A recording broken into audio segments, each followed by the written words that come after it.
Non, c'est vrai que je trouve ça un peu presque prétentieux, je dirais, comme début de phrase, mais je dirais qu'on essaye d'être une ferme de demain dans le sens où on essaye d'avoir une réflexion sur le très long terme.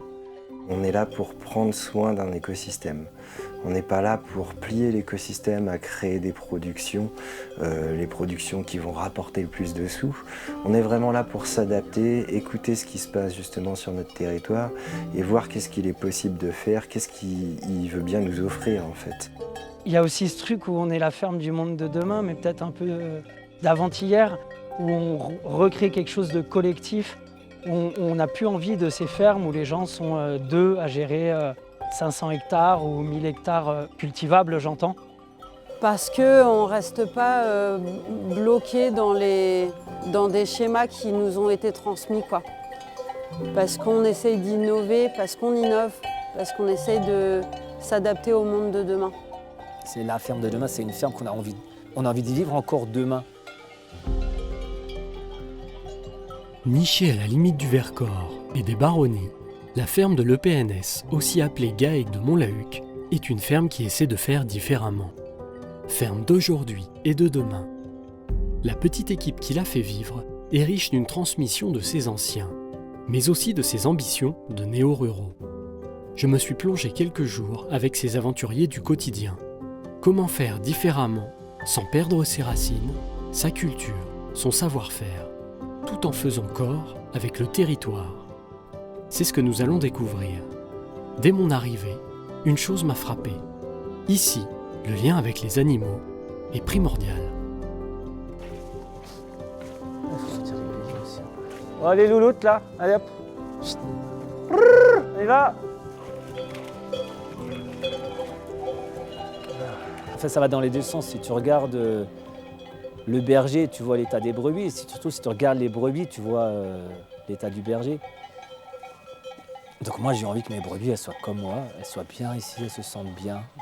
Voilà, il n'y a pas que les brebis, il y a les chiens, les vaches. J'ai des liens très forts avec les chiens. Voilà, j'adore ces animaux. Et c'est vrai que moi, j'ai un côté très contemplatif.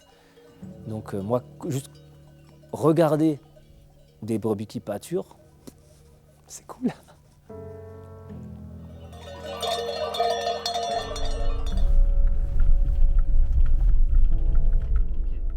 Dans l'eau, tu verras, il y en a une que Elena a élevée, elle, au biberon.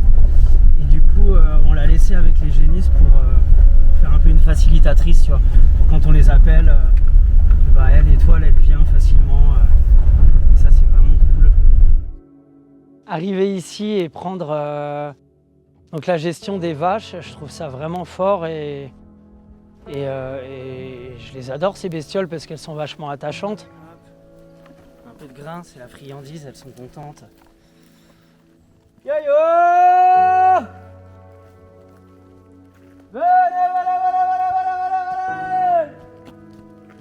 Et les vaches, c'est assez particulier parce qu'elles sont quand même en semi-liberté dans des énormes parcs toute l'année. Donc on ne les voit pas non plus tout le temps. Et finalement, on se rend compte que quand on va les voir, on les appelle, elles viennent. Et c'est hyper agréable, quoi. C'est bon, les champignons commencent à sortir.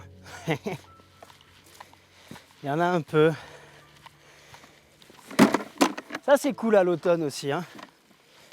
Faire des petites balades dans les parcs et de trouver des champignons, ça ramène un petit côté sympa dans l'assiette à la fin de la journée. Les parcs sont tellement immenses que pour le moment, aucune vache à l'horizon. Eh ben, moi, quand je m'occupe des animaux, en fait, je me sens bien. Je me pose pas beaucoup plus d'autres questions que leur bien-être et le fait que ça se passe bien pour eux.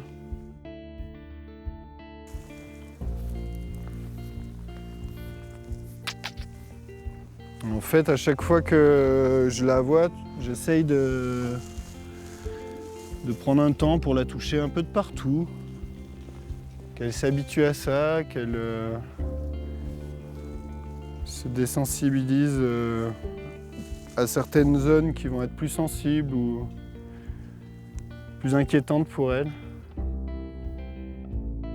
j'ai des sentiments pour mes chevaux. Ce printemps, il y a un poulain, un jeune qui avait 3 ans, qui est mort d'un accident, et c'est sûr que j'ai mis un bon mois à m'en remettre. Hein.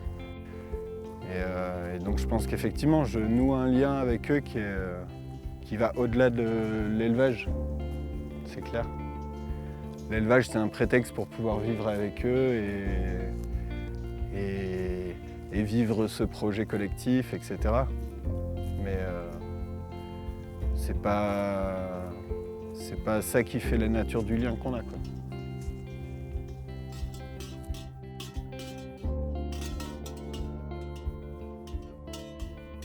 Prendre soin du lien, c'est le premier ingrédient pour un monde un peu plus équilibré. Tiens, Ben a dû trouver ses coéquipières. Le truc quand on fait de l'élevage, c'est ça, c'est de toujours avoir en conscience qu'on impose à des bêtes qui, il y a des milliers d'années, étaient sauvages, on leur impose aujourd'hui des trucs très humains, quoi. Les bâtiments, les manipulations, attendre pour être nourries quand elles sont en bâtiment. Et donc vraiment, c'est ça le but pour moi en tant qu'éleveur, c'est de faire en sorte d'atténuer le plus possible tout ça, ces contraintes, pour que tout se passe bien. Est-ce qu'on va prendre la voiture, elles vont nous suivre jusque là-bas. Comme ça, dans l'idée, je vais essayer de m'arrêter à la porte d'après, démonter la porte et aller la mettre à la sortie. Comme ça, au pire, je leur laisse ce côté-là ouvert aussi pour le week-end si jamais... Et là, elles vont vraiment nous suivre tout le long. Parce que là, en théorie, quand elles sont parties sur la piste comme ça, elles devraient nous suivre.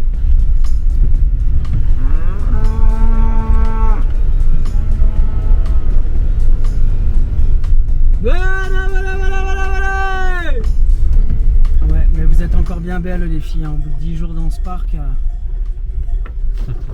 C'est cool parce qu'en plus elles ont vraiment tendance à rester ensemble. Surtout sur les fins de parc en fait, elles sont au même endroit. T'es pas en train d'en chercher 3 à gauche ou 3 à droite. Elles, c'est assez rare qu'elles se séparent quand même. Petite pause en attendant le reste du troupeau. Ben en profite pour transférer les portes du parc. Voilà.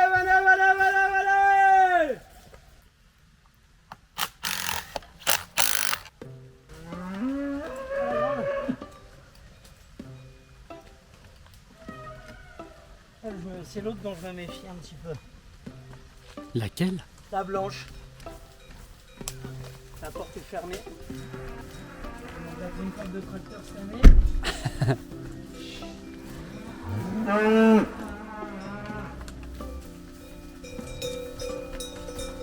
Ouais, bah vous allez à la prairie là-bas, vous sortez pas. Et donc voilà, moi, c'est ça que j'essaye de faire, de comprendre déjà, parce qu'elles, ça fait plus longtemps qu'elles sont là que moi, donc comprendre quelles sont leurs habitudes, et puis faire avec pour que ça colle avec moi, mes besoins aussi, en termes et de famille, et de temps. Et... Moi, je me sens bien, et il y a vraiment des jours où, en sortant de réunion, je vais aux bêtes et je me dis que c'est magique ce qu'on fait ici, parce que même s'il peut y avoir de la tension, à un moment, le fait d'arriver à la partager, et ben, ça la diminue d'un coup. Parce qu'en plus, ça nous remet un peu les pieds sur terre à nous dire qu'on a un cadre de travail qui est juste magnifique. Et ouais. Et où les bêtes, ça se sent que les bêtes s'y sentent bien, quoi. Donc tout ça, ça peut amener que du bonheur, quoi. De jour en jour, autour de nous, on observe un monde qui se fragmente. Pourtant, ici, c'est différent. On ressent une cohésion, une sérénité. Qu'est-ce qui fait cette force?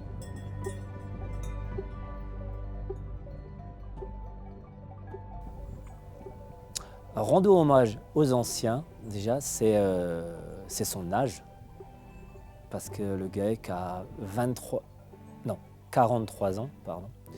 Donc c'est un très vieux GAEC, mais qui n'aurait pas survécu sans l'implication de nous 6 qui sommes là maintenant. Et la force du GAEC, c'est son âge, nous 6, et le lien entre les deux, c'est la transmission qu'ont pu nous faire essentiellement à Marco et à moi, Thierry, qui était là, c'est lui qui a fait la transition entre l'ancien et le nouveau GAEC. Et là, il me semble que le groupe qui est aujourd'hui en place est un groupe qui a une sorte d'avenir dans le sens où, même si on est au début, l'alchimie des personnalités a l'air de fonctionner dans une gouvernance où la permaculture humaine va jouer son rôle. Donc j'ai assez confiance et avec Camille, on est ravis que cette succession puisse se faire. En termes de gouvernance, au début, forcément, quand on arrive, on a l'impression que c'est un peu plus les anciens qui décident. Donc, parce qu'en fait, ils ont la connaissance des bêtes, ils ont la connaissance du terrain, parce qu'on est quand même sur 1100 hectares. Donc, le temps d'apprendre tout ça, il faut leur faire confiance.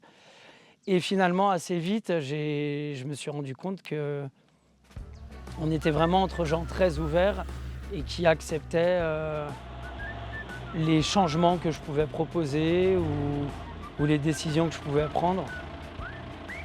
Cette force, elle découle du lien des générations, mais aussi et avant tout de la volonté de chacun de travailler ensemble, d'avancer ensemble. Que j'avais l'impression que j'ai vachement de mal à me rendre compte en fait. On voit l'autre fils qui descend, il y en a qui arrive là, qui a fait là. Ok. En passant, j'ai entendu du bruit à la bergerie. Je suis allé voir ce qui se passait.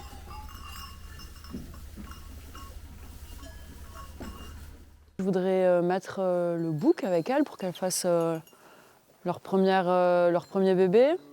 Il faut qu'elles aient un poids minimum. Sinon ça va un peu leur faire du mal, ça va stopper leur croissance. Voilà, donc là je vais voir lesquelles je peux mettre à la reproduction. On retrouve ici Elena et Manu pour la pesée des petites biquettes. J'en profite donc pour continuer à les questionner. C'était un rêve pour vous tout ça avant ? Je rêvais presque de ça. Alors je dis presque parce que moi j'imaginais une petite ferme, vraiment toute petite à taille humaine comme on dit. Voilà. Donc j'arrive quand même dans une ferme qui est quand même plutôt grande, on va dire. Alors, si on parle en termes de surface d'hectares, c'est énorme. Il y a plein de troupeaux, mais vu qu'on est nombreux, ça fait vivre beaucoup de personnes, je pense que ça revient au même. C'est vrai que ça fait du monde, mais c'est ce qui vous amène une certaine autonomie, non ? Ce qui nous amène une certaine autonomie, donc c'est le collectif, qui veut dire du coup compétences différentes et complémentaires, et la diversité. Donc la diversité des productions en fait. On fait du lait, du fromage, de la viande, 3 types de viande différentes du coup. Et puis un jour du maraîchage, ça serait bien. On aimerait tous pouvoir installer un maraîcher. Moi j'ai rendez-vous dans 10 minutes. Cette diversité de caractère, de choix de vie, de lieu de vie, de famille, d'origine sociale et autres, font que on cultive ça au quotidien dans nos relations comme dans la façon de gérer, de décider ensemble. Et cette diversité fait qu'on a besoin d'avoir une façon de gérer les choses très, très souple, très à l'écoute des besoins de chacun, des énergies de chacun. Et ben, c'est moi qui suis le week-end, donc Mathieu, je t'écoute. Je sais pas, je regarde la météo, il y a encore une journée là pour les brebis. Ouais, mais écoute, je te propose demain, les brebis, elles ont qu'à rester dedans, comme il pleut un peu effectivement. Okay. Et dimanche, comme il fait beau, et les mettre dans la phyto. J'ai eu besoin de plusieurs années d'adaptation à ce mode de gouvernance. Et je vois bien mon évolution en 9 ans, c'est par rapport à la posture lors des réunions, à l'expression, puis à l'écoute aussi surtout, parce que parler c'est une chose, mais il faut savoir écouter aussi. Tu peux envoyer les images à sa mère. Il faut qu'on soit capable de tout se dire, quel que soit le sujet, de façon à ce que les choses soient comprises les uns avec les autres et qu'on désamorce toutes les éventuelles tensions qu'il peut y avoir, les déséquilibres qu'il peut y avoir. Et en fait, la gouvernance, elle est là pour mettre en œuvre les outils qui permettent cette communication. Donc par exemple, chez nous, on fait minimum 2 réunions par semaine. On peut en rajouter une s'il y a des sujets qui prennent un peu de temps et qui nécessitent d'aller plus en profondeur. Et voilà, faire en sorte qu'il y ait un climat de confiance où en fait on puisse tout se dire. Donc des fois ça va même jusqu'à se garder un temps vraiment entre associés où le salarié n'est pas là, les woofers ne sont pas là, de façon à ce que voilà, vraiment on puisse se dire les choses sans retenue pour se comprendre et pour en fait faire en sorte que ça reste harmonieux. Cette gouvernance, cette organisation à 7, leur permet à chacun d'être au repos 5 week-ends sur 6. C'est une aide précieuse pour un agriculteur ou éleveur de notre époque. Et les réunions vont bien plus loin qu'une simple coordination. Et le fait notamment qu'on fasse ce qu'on appelle une météo en début de réunion systématiquement, c'est-à-dire qu'on va dire comment on se sent, la météo, c'est comment on se sent, qu'est-ce qui s'est passé dans notre semaine, et est-ce qu'on se sent bien ou pas, même pas qu'au travail, c'est-à-dire que même personnellement, en fait, on puisse l'exprimer. Donc voilà, cette météo, elle est importante pour savoir la personne dans quel état elle est, le prendre en conscience, en considération dans la semaine, en fait, quoi, dans les relations au travail. Et puis si jamais ça va pas, eh ben, on peut revenir sur le sujet et puis crever l'abcès s'il y a besoin de crever l'abcès. Après manger, Manu a voulu faire visiter sa petite fromagerie. Une petite cave.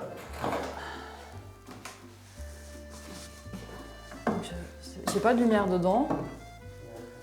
Voilà, donc là j'ai des tomes pressés, un peu de tout âge quoi. Donc, si tu veux, je te montre. J'en ai des toutes jeunes, encore toutes blanches. Et là j'en ai une qui a du combien 28 août. Donc elle a 2 mois. Voilà, après on fait on essaie de s'organiser le plus souvent possible des chantiers collectifs. On va tous faire quelque chose ensemble pour justement garder le contact et cette cohésion de groupe et puis savoir ce que l'autre fait, hein, parce que quand on ne travaille pas ensemble, c'est vrai que si on ne sait pas ce que l'autre y fait... C'est du sel à lécher, hein, c'est pas du sel à croquer. Ne croquez pas avec vos dents. Je sais parce que c'est les brebis qui l'ont léché. Vous pouvez, mais... C'est les brebis qui l'ont léché avant nous, c'est les premières. Donc il y avait une même pour les taureaux, sauf qu'il était carré. Qu'est-ce que tu marches dans Malice? Malice, elle me marche sur les pieds. Et moi, elle m'a marché ici, et sur le pantalon, et sur les pieds. Mais il y a quelqu'un qui est en train de... C'est leur spécialité aussi. Une ferme humaine, proche des animaux et de la nature. Pourtant, j'ai pu voir que la mécanique est prédominante ici. On a une ferme très mécanisée en effet aujourd'hui, on a beaucoup d'engins, donc dans cette volonté d'essayer de faire les choses par nous-mêmes.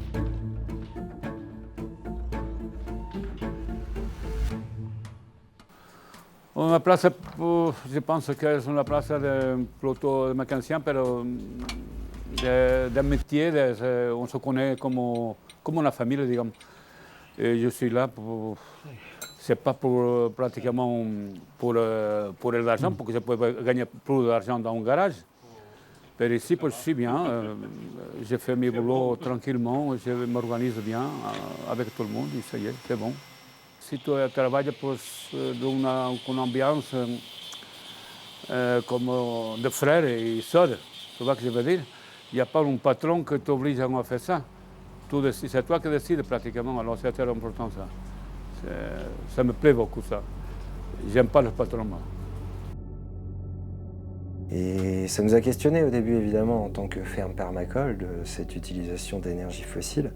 Mais le constat a été de se rendre compte à quel point en fait dans les systèmes d'avant, c'est-à-dire avant que justement cette mécanisation arrive, comment ça se passait?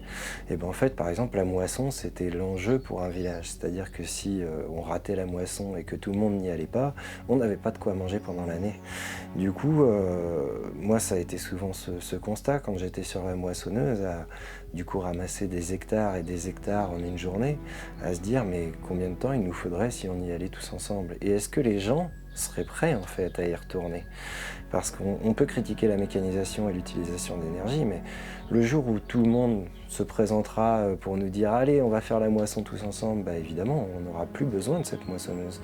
Là, tant qu'on délègue la production et qu'on délègue les récoltes et la gestion du territoire aux agriculteurs, et qu'ils sont tout seuls, en fait, ils n'ont pas le choix que d'utiliser des machines. Un agriculteur tout seul qui voudrait faire une moisson, enfin voilà, il en ferait pendant 5 jours et puis il y aurait les 3/4 du champ qui seraient achetés. Donc en fait, c'est pas possible. Il y a un équilibre à trouver entre la mécanique et le territoire. D'ailleurs, c'est quoi votre lien au territoire ? Moi, le lien que j'ai avec le territoire, c'est quand je suis arrivée ici, je me suis dit clairement, ok, en fait, c'est là que j'ai envie de vivre, la question ne se posait plus. Et après, maintenant, d'avoir une ferme et de me sentir responsable de ce territoire-là, ouais, il y a une histoire de responsabilité, c'est vachement, c'est un peu comme avoir un enfant, il ne m'appartient pas. Par contre, moi, j'ai pour but de le faire grandir jusqu'à ce qu'il soit autonome.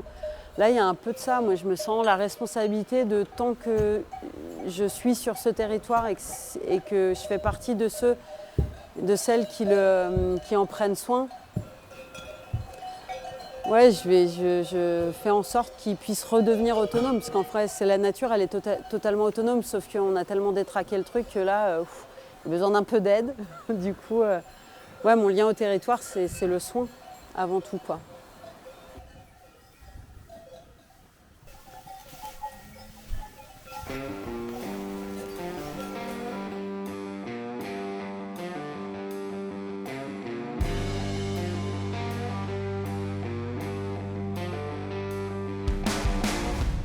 La ferme de Montlahuc, c'est aussi un laboratoire d'expérimentation. En voici un exemple concret, le biochar, l'or noir des sols. Après avoir carbonisé de fines branches, Marco et ses collègues vont les passer à la broyeuse. Le tout fait maison, bien entendu.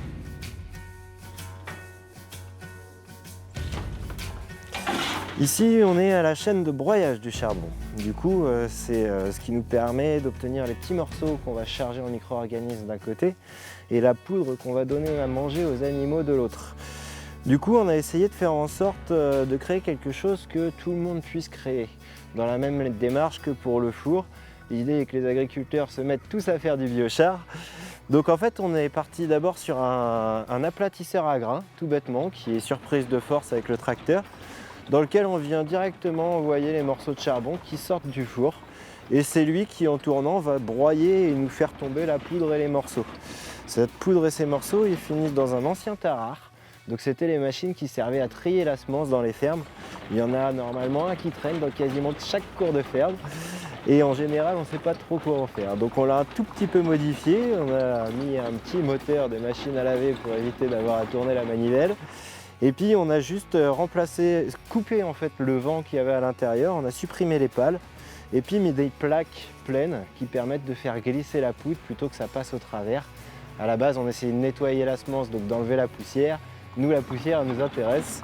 Donc voilà, c'est 2-3 petites modifications et ça marche tout seul. Donc on branche le moteur électrique, ça trie et on n'a plus qu'ensuite à se séparer et à mettre dans des récipients différents notre poudre et nos petits morceaux. Nous obtenons alors deux nouvelles matières, qui sont la poussière de charbon. Celle-ci sera mélangée à l'alimentation des bovins pour améliorer leur digestion et limiter les gaz qu'ils produisent. Et de l'autre, le charbon, qui sera intégré au fumier pendant l'épandage, afin de réoxygéner, réalimenter les sols, mais aussi leur permettre de stocker et garder l'eau des pluies. Mais avant cela, il doit être mis dans des sacs de jute pour une ultime transformation. Ces sacs sont plongés dans un liquide de lombricompost à l'aide de cette petite fontaine spécifique qui, grâce au mouvement de l'eau, augmente son énergie.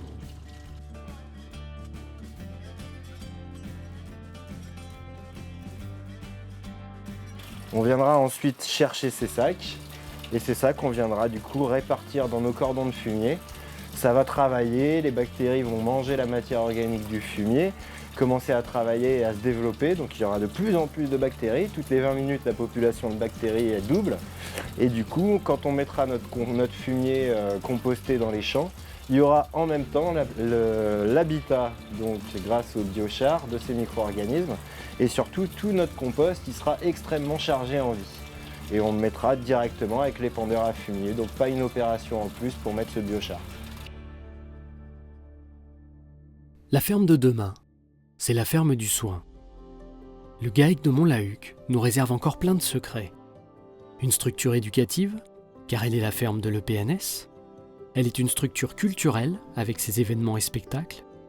Nous continuerons aussi notre voyage en ce lieu d'innovation naturelle, avec la venue du loup, du castor, qui s'avèrent être des acteurs précieux du vivant et de l'économie du lieu. Cette ferme a appris à faire corps avec le vivant, et celui-ci le lui rend bien. Mais ceci, c'est dans un prochain épisode.